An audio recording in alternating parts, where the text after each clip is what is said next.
Nagabu ason boina ubigenu justice puraktribadi Manipur khakta natana India pumada peace lay roi haiba khogi ansam gi president na phongto ki wafam ne mase ansam gi president angte shang na maring na mana phongto ki da khogi lailon wifi khul le thoki ba thodok taraba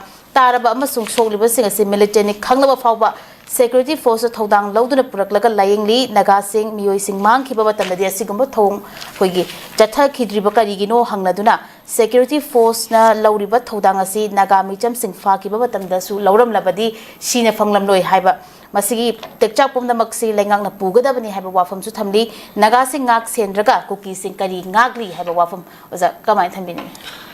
masi lirin ekoina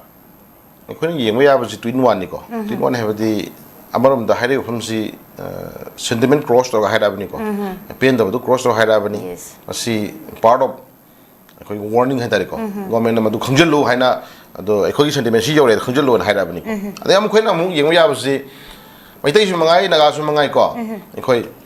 ekoi ja son mani no uganu haibasi masing yame ko masing yame aduna adu haina mi hatpa adu haina mi phaba adu haina mi lien baje masing yaman gre nadra ado ai koi se kyam kuin koi patience legi da question hangye wei ko na ancham na ngasi haire phum si koi hai re ma mang su ko ma mang ju hai gre ade hindok tana ngasai gi koi cookie ge du bang sai gi magi community leader hai da ko magi kokta nongda adagi itlab bitlab sitlab ketlab ko adagi magi khale di moje number 4 team ga tholokini moje ko number 4 association ga tholokini moje adagi noina shure wanda dinadra aduna masagi moina nagagi or tangkhun gi chinaw singda sorry haibo haisi masing thingam dana hai khre adra sing thingma ongna okong hiba opum kong hiba okchau kong hiba paisa oina phain thi gi ba myam le khre ba adami phurak khiba halak khiba tupak khiba different myam le khre adu nagagi chinaw ngasi ba bodo excuse or lai ko ando how many days okay how many years ado ansamgi chinaw singna ngasi jo amuk kha chiptana hairi bo phumje masi last ultimatum ne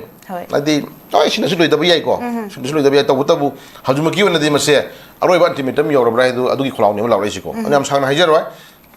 ado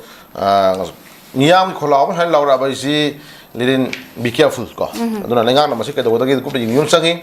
ko na jini je lenga I see in person kana ko mi agi nate tra ekoi loina ma kini ko na ngasi taina jari si di hali ba tupi ba tawri bang sai se khudam moina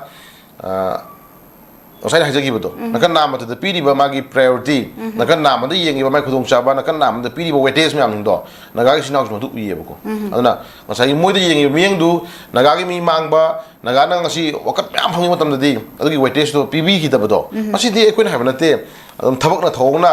mi adum una puni na try hana pose adu poto lai bani na lerin adum haira kani sidi ko adu praja amoi na ngasi eje ancham ko kogi nagagi adu mai student organization mana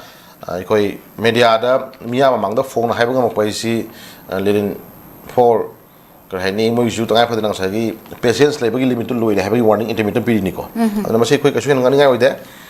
pi butai to butai masai lenga ai lenga simayam gini pen da hai ta bani lenga ai si koi miyoi bai koi je ngau selu thwai kallu lanthum ngau ko chokol halu ko apawa samaj mo helu mamang tha selu hai base mo thau tone chal intra ada haning among da mi hatpa noi kadung da mi kapa asagi mo na tawning talung tawang ma mi khara leire manipur da ko adu mi oi sing du mo na sum ngakhala thamtara ga di adu di praja miyam kholaw lor ko hono sa ne ko na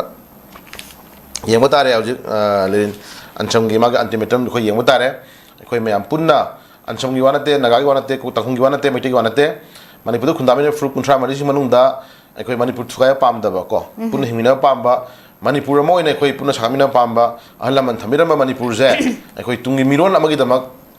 koi manipur kan bhai ko ithodang ita mantra duna ekoi pun thamina ma sangi pun haimina ma sangi ana masi not only for kanagom community bi wanate masi tangkhun naga gi sinaw gi thoi problem je masi ekoi leijari anga mateng pangani ekoi na hairu daga su madu tongan na ekoi na bias leibra tagana tongan ekoi mogi gi du gi wana nasade tanta tangkhunna thenari ba awaba nagana thenari ba awaba je mase for the sake of mogi tongan mogi phurtu gi da tagana manipur gi da thena jari ne bako adi adugumba moi da tu hat pi ba na het pi ba नत्रगना मोइदा साइगिं ngasi तरै मैम जिंसे मसे लेहरी मैम को अखोइना जुमदो बोट साइड यंग मतुंगदा नुंसिना बा नत्रगना यारना भना पार्ट अमने को अदुना तबा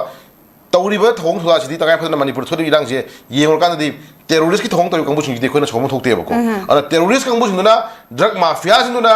तुहत पीरिब एनी कम्युनिटी अचोगेरा मचा होगेरा मदो अखोइ मयाम मतेंग पांगन भाबसिदि खोइ मसिदि ह्यूमन नेचर नेबको लाइन सु याबा मीन सु याबा लोन सु याबा पोना मने बद्रा अदुना अखोइ मयाम कोऑर्डिनेशन पिमिनर मतुंग पिमिनर कान अखोइ सब जाबा जस्टिस हम फनो खोना मिन बइसा अखोइ अमत गायराबा थौदांगनि अदुना ngasi अनसम थमैबा अल्टिमेटम सि अखोइ थम्बिरबनिना को सब सारा मदुगी फिरब लोगनि नबा अखोइ सेम सामिनसि अदुना अखोइ मखा ताबा सुगुम थोलोक्सिनि थोक्तनबि दमक मणिपुर करनबि दमक अखोइ पुनो होना मिन संगे हमजे फाइ थमजगे ओजा मथंग दम लाग सके अखोगी बीजे